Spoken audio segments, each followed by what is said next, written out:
Thank you so much. I am Carrie Jackson. I'm Executive Director of Sustainable Run for Development and the main project manager for our AFR100 One Tree Planted and Terra March funded project, which is coming to an end.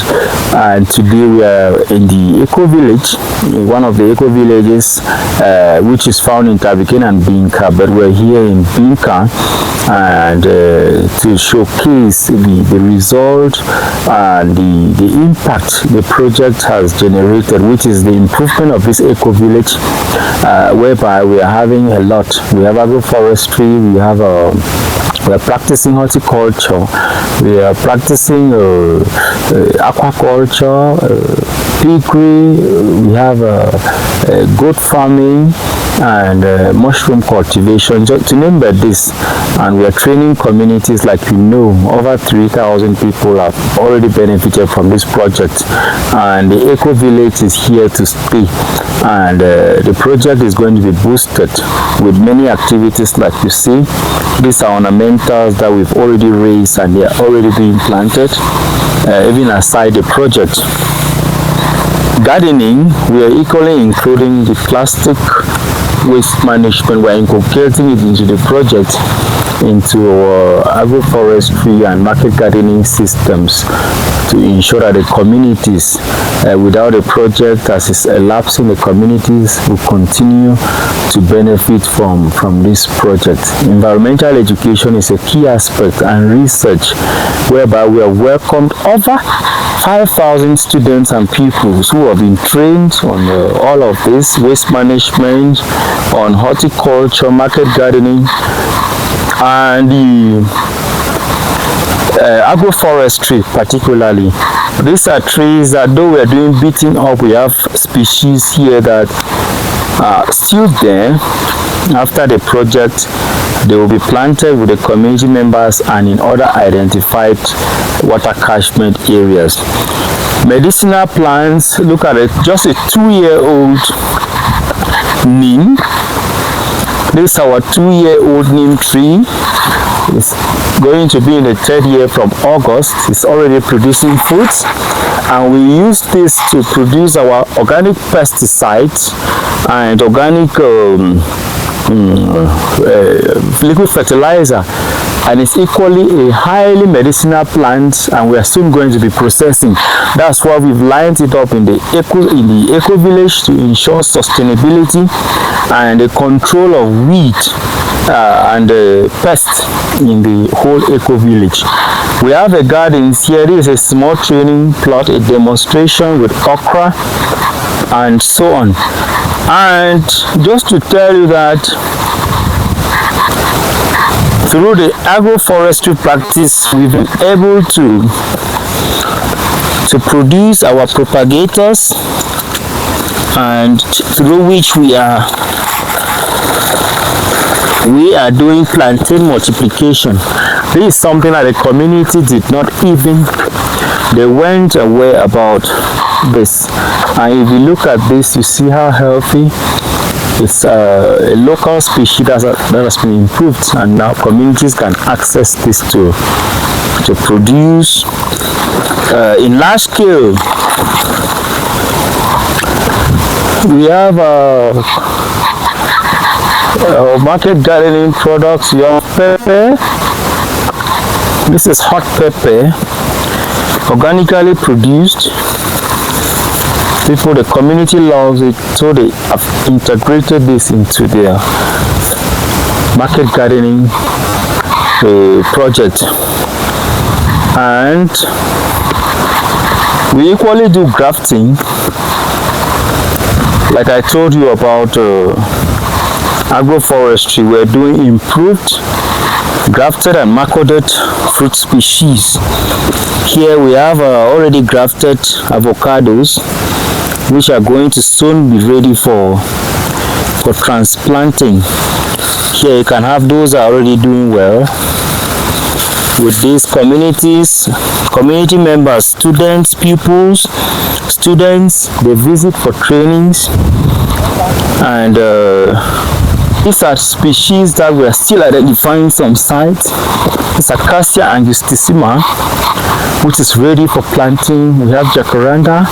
We have our vines. You can see the vines there.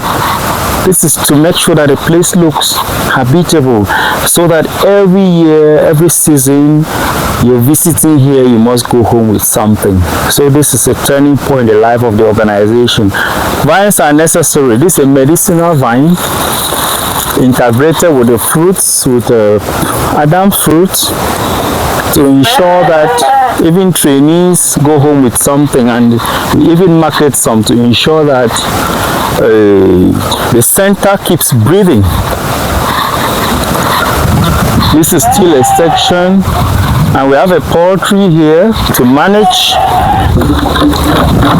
Maybe just have a view of the species we have here. We ensure that we reach more resistant species, we train and donate to beneficiaries.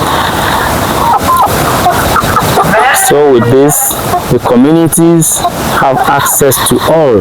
This one is meant for the propagation of plantain and banana, as well as trees, seedlings that are hard to, whose dormancy is hard to crack. So we manage in our local propagators, and this is helping, to train community members who are interested, as well as ensuring that there is.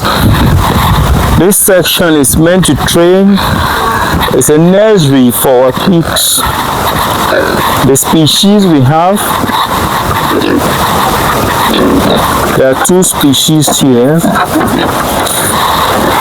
the long white and the Nema. So we train locals on how they can produce piglets, fatten them against income.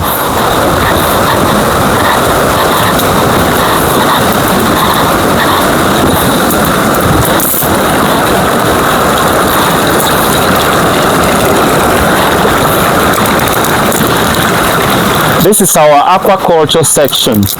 This is a nursery that contains mainly the catfish species, and through this we've had a lot of education and trainings on how to manage and create even smaller ponds.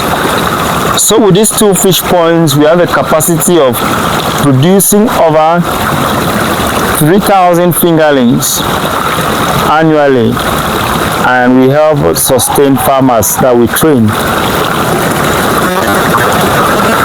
And then we have the last section, which is our goat section. Zero grazing. Through our zero grazing method,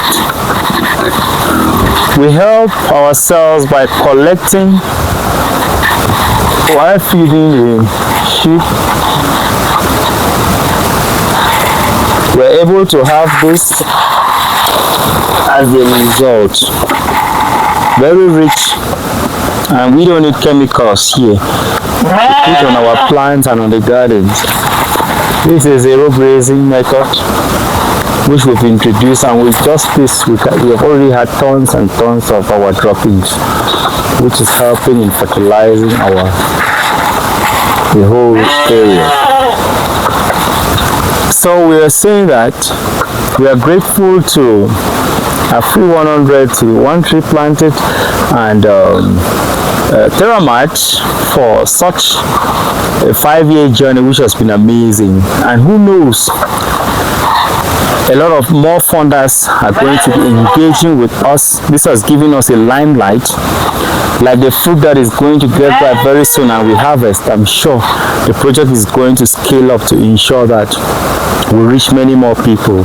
So the dream is becoming true, because our perspective is to ensure that we reach at least 5,000 trainees, 5,000 beneficiaries every year, while from this nursery alone we are able to generate 300,000 trees annually per season to plant and protect the planet. So thank you very much.